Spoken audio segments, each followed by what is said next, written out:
Well, my route into food studies was long and indirect because when I started working, nobody I knew outside France, and some people in China did food studies. So I started working on the history of agriculture in China, and I was the author of the volume on agriculture in Joseph Needham's series, Science and Civilization in China.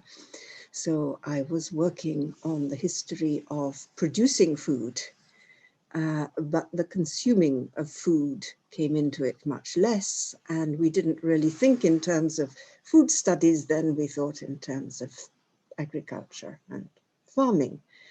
Even though I had wonderful colleagues like Françoise Saban, who will also be at the workshop, who was working on the food aspects of old Chinese texts like Chenjia Xu, which I was working on the farming aspects of, I thought, well, that's lovely. Let Françoise, who is so gifted and perceptive, do the food, and I will just stick with the mud and the fields. So I went on working on agriculture and technology, and then gender and technology and other aspects of technology for many years. And I went to work in California. And while I was in California in the 90s, I was on the editorial board of California University Press. And I knew pretty well the editor of East Asian Studies there, Sheila Levine. And Sheila Levine said to me, I've got this really exciting new project. It's mine, it's personal, I love it. I'm going to launch a California University Press series on food. And nobody else in the English-speaking world had done that. And I said, oh, that sounds wonderful. I wonder if there'll be enough people interested to read it, I said. And she also launched the journal Gastronomica. And I thought, well, you know, food. I work on food. And it's so interesting in California, the food culture and the paradoxes and people's worries about food and the things they don't think about, like the global inequalities when they go to the supermarket or the canteen. So I started teaching a course on food, and I think it was certainly the first in my university. But I wasn't specifically teaching about food in China. I was motivated mostly by what I saw my students thinking about and not thinking about. And I approached it from the subject of anthropology and, you know, the big questions that anthropology brings in about production and consumption and body and mind and all these different things. And I think the students really enjoyed the class. I really enjoyed the class. And then I started thinking about my Chinese work and my previous work on agriculture in Southeast Asia, in Malaysia. And I thought I should start thinking more in terms of food as well as crops. And one big turning point there was reading Emiko Onoki-Tene's Rice's Self, which was obviously such a stunning book and I think influenced so many of us. And not only that, but it helped really launch the whole movement of food studies, which is now so big everywhere in the academic world, but also in the newspapers and online. And so now food is everywhere. So that's my background coming to it. Okay, that's great. That's quite interesting because actually I was interviewing Professor Saban just a bit earlier than this, and it was a wonderful discussion as well, because she sort of pointed out one of the initial conditions when she started off, which is also the case with you, that nobody was quite interested in foods. You were sort of the pioneers into opening up this field of study. I just wanted to say there were two other big influences lurking there already, even when Françoise and I were beginning. And one was the work of Casey Zhang, who edited a wonderful volume on food in Chinese history. And I read that not because of the food, but because I was so interested in his archaeological work and admired him so much. So I thought I would, so I came to it indirectly. But the other one was really direct, was Gene Anderson. And his, she mentioned him as well. Yeah. Yes. Yeah. So yeah, it was like, it was not like nobody, but it was definitely a very small circle, but of quality research and quality ideas circulating and stimulating this burgeoning field of food studies back then. What I find quite interesting in your background is that you didn't go into, well, the food and China didn't come together. They met in the end. So it was a kind of your trajectory, which is kind of quite counterintuition in the sense that people nowadays would think, oh yeah, you work on food, you work on China, and then that's quite a natural thing. Well, I think one of the reasons might be that, when I started working, Françoise was working in France, so very different intellectual community there and a very different set of approaches to analyzing history and society and what makes people and what makes society, the Annales school. And I was influenced by the Annales school myself in my work, but I guess the sort of big questions that that I and my colleagues were looking at in thinking about history of agriculture was Marxist-oriented questions. So, all of my Chinese colleagues, they too were working on production and modes of production. And it wasn't until much later that people got the second bit of Marx, which is without production, no consumption, without consumption, no production. So it took us a while to get there. Yeah, I see definitely the sort of the intellectual field and your disciplinary background of back then sort of shaped your approach to China, and then that's why it's so interesting to see how people fitting together, because essentially you're asking different questions in the background, but ended up creating a very multivariate schools of thoughts with on food. That's why it's so interesting, I guess. If I could just say something relevant to that here, when I came to Edinburgh in 2005, and I only taught my food class a few times because life was so hectic here. But I remember on one occasion in a seminar with graduate students, one of the Greek students, very intellectual young woman, looked at me sternly and she said, okay, you keep talking to us about empirical examples of food. So what is the theory of food? I said, well, the point is that food, there is no single theory of food. The point about food is that it allows you to bring any theory you want to the table and see how it connects to other theories. But I think there still is this sort of feeling that there should be a sort of food discipline like there is maybe medicine. And yet all of us who work on food rejoice in the fact that it leads you into all different directions and so many different connections. So the paths in and out are always winding. Yeah, that's yeah, you put it more eloquently and beautifully than I did, I guess. That sort of brings us to the question regarding the how do you see firsthand in person throughout your research career the development in food studies? Well, I think when it really when it got going, there was a journal called Food and Foodways, which I think was very much very close to a lot of French colleagues, and they were very involved in it. Françoise, I think, was very involved in it.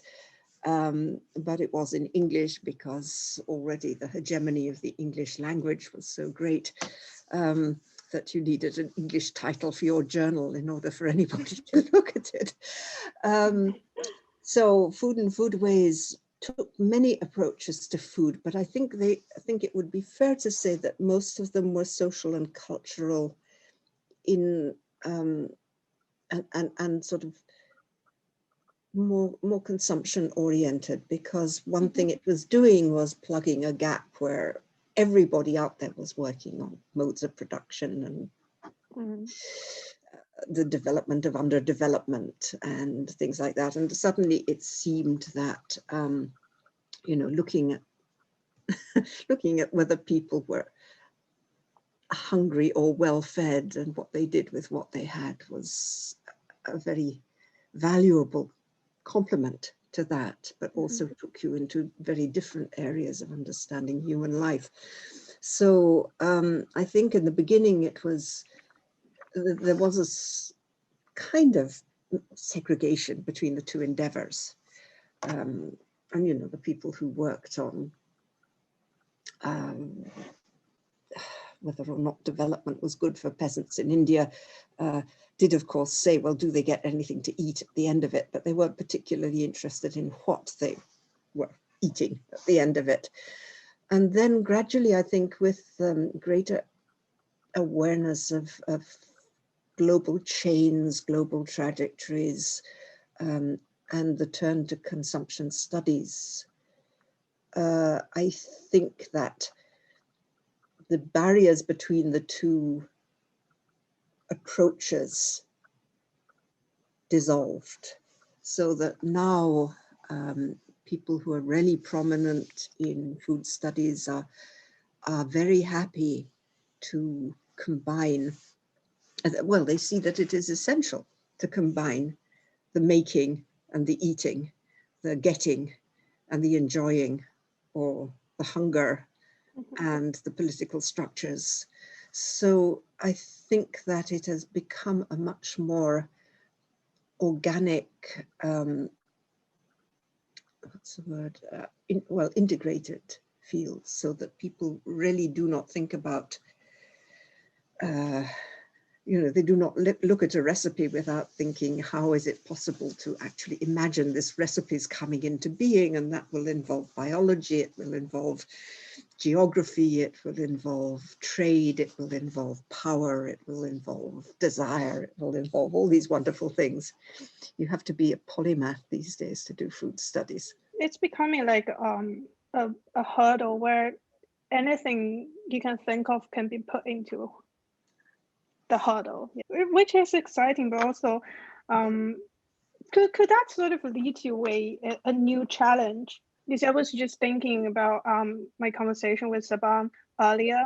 That it's just too many things going on, and then it's a lot of information for you to grapple with, and then it's probably getting more difficult to tease out the different trajectory, different lineages of thinking. So I wonder, how do you see the challenges back then when you started doing food-related research, and the challenge now in the field? Well, it wasn't so much food-related research I started with as food-related teaching. And that allowed me to be very open and to try to bring in many, many different approaches. So, you know, from dietetics and biology through to Baudrillard and desire and what have you. And, you know, I could see that different students in the class would have affinities to different approaches. And I would ask everybody to write a term paper, and the term papers would be completely different. Just drawing on a different literature, asking different kinds of questions. And they were almost always fascinating. So I think what I deduced from that is that it's, you know, it's an all, it's an all-encompassing, all-interesting theme that everybody can relate to and that everybody is happy to theorize about or devise methods for. But what you have to do is frame it and harness it to your own particular intellectual agenda. So, you know, you just, I think, as with anything, as long as you say, this is what I'm going to look at, and I'm not going to look at the rest, but you retain the flexibility to say, well, if I need to look at other angles, I will look at other angles. But it's always, as with any, you know, setting out on any project, you have to say, well, this is going to be my red thread, and the rest will go into the background for now. I mean, these days, twice a week, there's an email from one publisher or another saying, here's our latest publications in food studies, and they span everything. And how could you possibly read even the books, let alone the journals? But I think one of the things that's interesting to me is that food stuff used to go into food journals, but now it's regarded as a legitimate way into issues. Things like, I don't know, the China Quarterly or Ming Studies or anything like that. You know, you can now say, if you look at it through the angle of food, you see things you didn't see before. And it doesn't necessarily have to be great famines or public granaries. It can be much more, much smaller scale. Yeah, I think that's a wonderful point you just made there, which leads to my question. So you mentioned that food is no longer just associated in that little niche, and it's becoming a lens into understanding broader themes. So from your own research experience, so how do you see the changing role of place of food in understanding Chinese culture and society in particular, either in the past or in the present? Well, I think one of the things is that you know, food really opens up all these Foucauldian questions about governmentality, about the making of, you know, the techniques of the self and techniques of the other, about ways in which identities, individual, communal, are produced. And I mean, there's so much wonderful work there. Where would one begin to talk about it? But if you think, for example, about the way in which Judith Farquhar has looked at food and medicine, not just as, oh, in China, you know, medicine is food and food is medicine, but how you play between these different roles of food to instantiate, embody ideas about a good life and practices for a good life, the despairs about not achieving a good life. And so in looking at that through the idea of a good life, you open up really new ways to think for historians who are very hidebound and modernist in their assumptions about what matters. It really opens up new ways to think about the past as well as the present. So it's it can be very creative. And then I think together with that, one of the things which something like food studies or material culture studies has done for Chinese studies is that it has brought, you know, it has created a much denser dialogue with fields outside the China field. China becomes interesting to people who would never, ever have, you know, China, what do we know about China? It's so complicated. But they eat pickles, and Polish people eat pickles too. You know, it gives people, I'm joking, of course, but you know, it gives people a stake. It builds bridges in a way that previously, you know, the old style political histories or social histories, you had to know so much about China before you could even begin to understand what anybody was talking about. And somehow something like food opens it up. So it means that people working on China start to think seriously about ideas, methods, angles that other people are developing, and whether they could use them for China, even though they are not indigenous to China, not emic categories. And similarly, I think it has made it much easier for people who are not China specialists to engage with what is being done on China. So it's sort of, I think it sort of ties into your current research, because I read your bio, and then there seems to be a move away from Asia specific research to a more global perspective. So I wonder if that ties into the research progress or teaching progress in food studies. Did they sort of, were they intertwined in that kind of trajectory change? Well, I think my own recent trajectory has somewhat surprised me in that I came back so much to agriculture.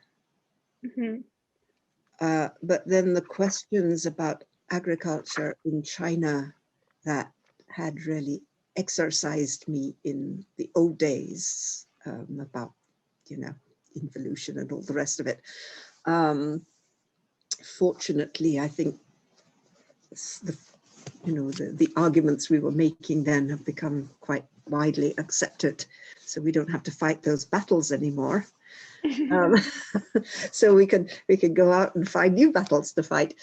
And so what I'm interested in at the moment in particular is, again, the production of crops, some of them food crops and not crop, and some of them not crops, and actually starting in the field and working out from there.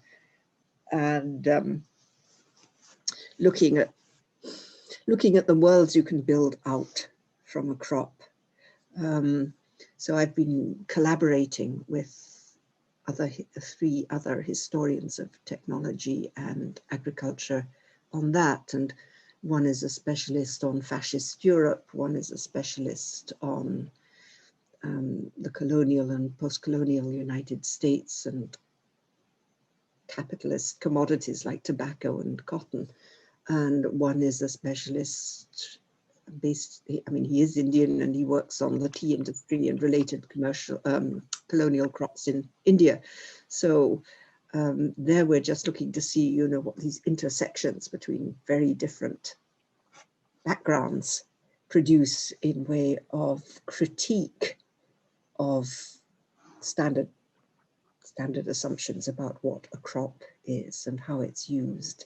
So the food comes in, of course, not all crops are producing food. They're usually producing the income that allows you to get food. So food comes in all the time, but it's not necessarily always the center. It's contingent as to whether we're looking at the food or the making of knowledge or the practicing of skills or social relations across the globe or how we're doing it. So I don't think that I don't think of this as particularly being food studies. I think it's studies which have food in them. That's great. So so it was like back to where you began, but with a different perspective, whole new set of questions and horizon behind, which is quite interesting, you know. Like, but I would like to ask more about the beginning of the beginning, like the agriculture. When you started off doing that research, what was the difficulty? Like in terms of access, did you have access to, for example, historical records, archive, ancient texts, or field work? What was it like doing research on agriculture in China back in the days? I had a very particular entry because I started working with Joseph Needham as soon as I got my BA. So I didn't do a PhD, and I didn't do all that training, and I didn't spend the year in Shanghai or the year in Taipei that all my colleagues did, which is something I've always regretted in retrospect. In those days, it was pretty much impossible to get into archives in China. And in any case, I didn't get the training. But what I did do was work with the magnificent library that Joseph and other sinologists had accumulated in Cambridge, and which had all the Nongshu, the agriculture treatises, you know, the texts which the elite would have been using or were producing. So it was a particular view on the making of crops and society in China. I recognize that. It was grassroots only insofar as the elite decided to pay attention to grassroots knowledge. But at the same time, it rang true. It was the practicalities of it, the materialities of it rang true. And one of the reasons, I think, is because farming was a respectable, honorable activity. Not meaning that, you know, I mean, in theory, peasants were as good as anybody. Well, but you didn't disgrace yourself if your family, your official family fell on hard times and you ran the farm. And so, you know, a fair number of the people who wrote these nongshu, well, almost everybody who wrote these nongshu, except the imperial compilations, had actually been on a farm and run the farm, and, you know, they knew what they were talking about. And when I had been working, I started off working on Chenjia Xu, which is based on millet cultivation, and it's northern Chinese. And then I thought, well, you know, because Joseph said to me, well, if you want to learn about Chinese agriculture, I suggest that you sit down and translate Chenjia Xu, and after that you'll know all about it. That was the assignment for you. So when I got through all the bits of Chenjia Xu that Françoise hadn't translated, the first Jan, I thought, well, I better go on to Wang Zhen now. And oh my God, it's all about rice, and I don't know anything about rice. So I persuaded Joseph that I should go to Malaysia for a year and do field work there. Basically, I just went into the fields with farmers and watched them and photographed them, and then tried to do what they were doing, and they would watch me and photograph me. And but it was, I mean, I can't say that at the end of it I would have known how to run a rice farm, but I really felt I had a much better grasp of what people were talking about in those books. And I could also, I mean, the great moment for me was that it actually showed me how the past serves the present and the present serves the past. You know, they were introducing green revolution technology. The farmers were having to grapple with all that change and accommodate and, you know, do all the things that you need to do to survive when the government tells you it knows best. But there were also these unavoidable material realities that neither government nor farmer could magic away. So the fieldwork experience was really, really helpful to me, because of course before that I was just, you know, I didn't have long fingernails, but I was definitely just a desk academic.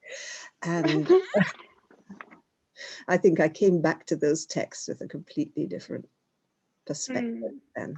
So is that also the time when you started to combine anthropology together with sort of more historical approaches? Yes. So, yeah, that's wonderful. I mean, did you, well, more anecdotal question, did you find those nongshu applicable in the paddy field in Malaysia? here, guys, forget what the Agricultural Development Authority is saying to you. I've got this book from the 13th century and it's Chinese and we all hate the Chinese, so let's use that. And they were very anti-Chinese in Kelantan because they were very sincere Muslims. And so, although the popular dish for everybody was Hainan chicken rice, but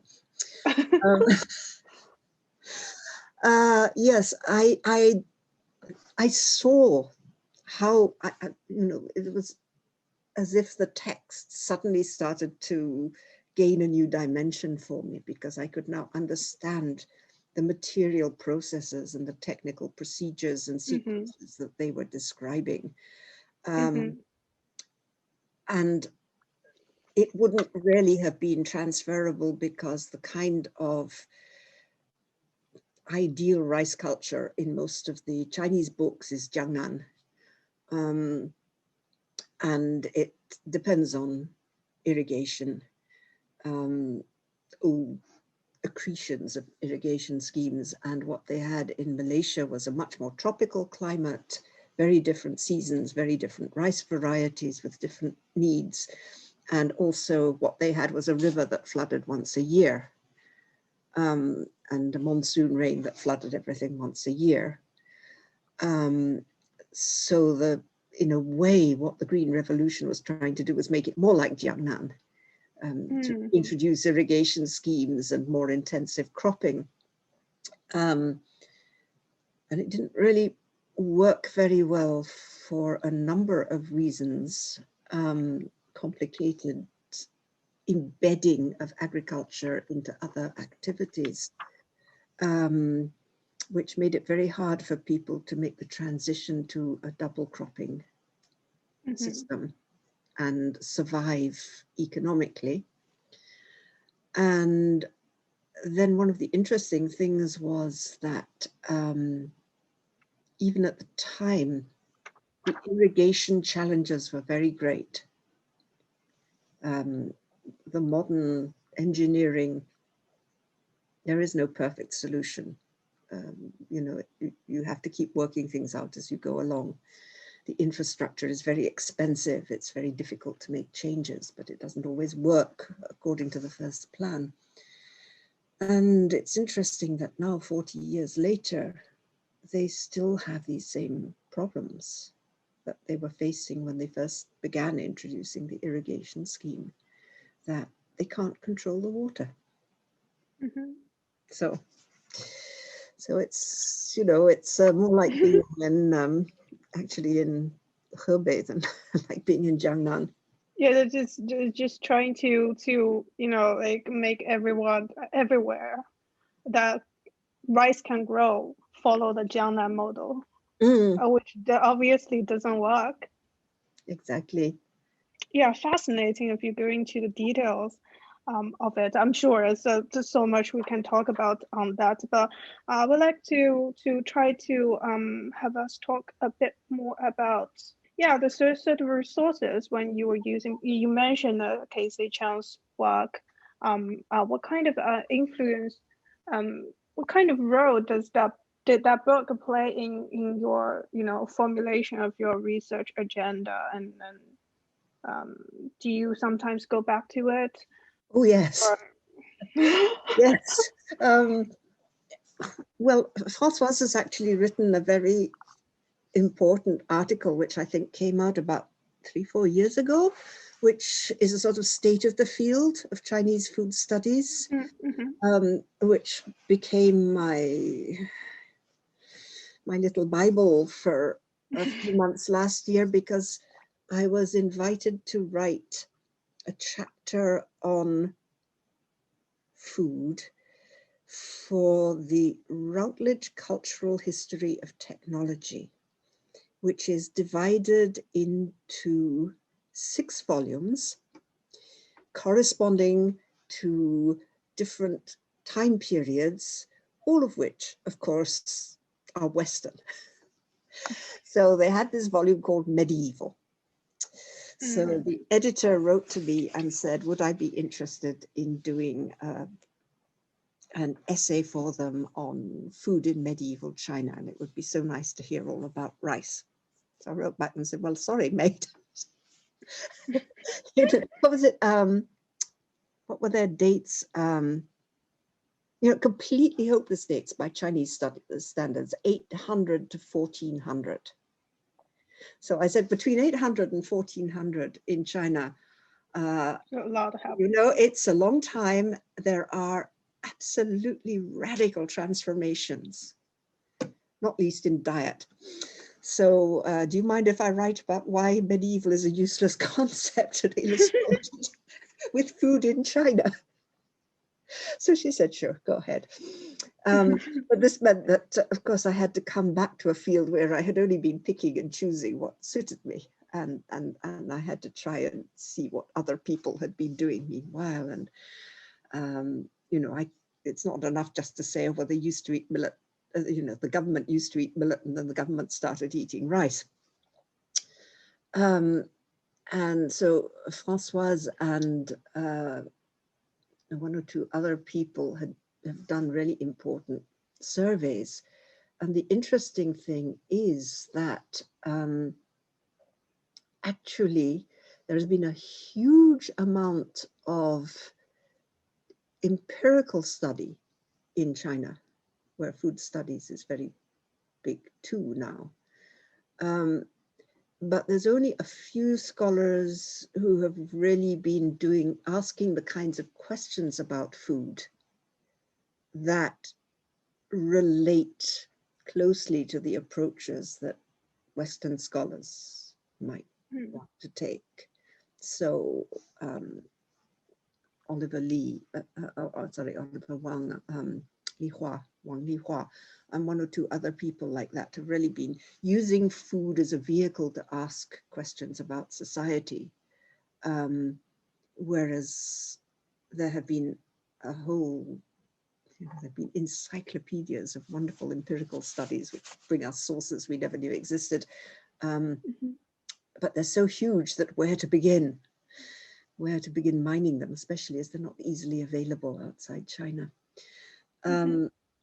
So I'm afraid that my grasp of the field of Chinese food studies at the moment is very much secondhand through people like Françoise, who will really put the energy and intelligence and skill into mapping it closely. It is interesting that it's in a way typical of many fields where, there's now a huge amount of scholarship produced in China, which is very valuable work, but not surprisingly hesitates to deal with some of the big issues that we in the West are free to deal with. Yeah, I see what you mean. It's a lot of food history done in China that I am aware of. My mapping of the field of Chinese scholarship on Chinese food is also very limited, but it seems that there's a lot of historical work on what food was like before, rather than using it as a, like you said, as a vehicle to, or as a lens to look at bigger issues about culture and society. And one last question I would like to ask is more personal, in the sense that how do you see the whole research trajectory, starting from agriculture, then into teaching food thing, then back to agriculture, but with a whole new perspective, intertwine or intersect with your how you define yourself as a person? Oh my, you didn't put that on It's the a list. huge question. Sorry. Well, I've been immensely lucky. I've never done anything conventionally, but I've always fallen into wonderful jobs and projects and taken them up with enthusiasm. So I think, you know, it never occurred to me to work on agriculture and Chinese history until I went round to see Joseph Needham and said, any ideas about what somebody like me could do with my future? And he said, oh, well, you know, we're looking for someone to work on the agriculture volume. And then, so it's just been a series of serendipitous encounters. And I guess there have been other encounters that could have taken me in other directions. But I think you'd have to say that I am at heart both a foodie and a greedy person. And so, so I think it's no coincidence that making food, producing food, growing food, and appreciating food have always been key links throughout my career. Is your general interest in food as a person sort of make you open to projects that have, you know, like even remote connections with food, like in the context of agriculture? I'm not sure if that's a fair comment to that. Well, we have a group here in Edinburgh called Fried, and it's food research in Edinburgh. And I find it immensely satisfying. I gave a seminar there once a while back, but I can't say I'm one of their mainstays, but they have, again, you know, they have all these wonderful people coming in with projects which really make scholarship relevant to society, working on the, what do you call it, the food networks of,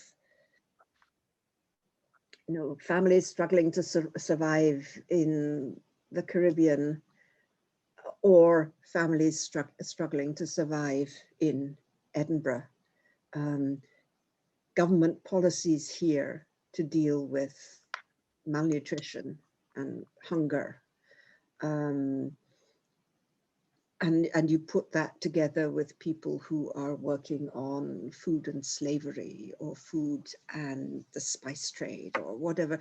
It just, I don't know, it's an endlessly stimulating sort of beautiful broth of different ingredients. And you can choose, you know, what you want to put together, but it seems to me there's always possibilities for making connections that you might not get if you were working on a narrower topic like trade unions. So even there, work is another of these transcendental categories. Yeah, I really like your analogy. The food studies is like a broth. You just pick and choose and make your own broth. That's great. I mean, thank you for spending time with me and doing this interview and sharing your thoughts and then personal experience, and that's wonderful. And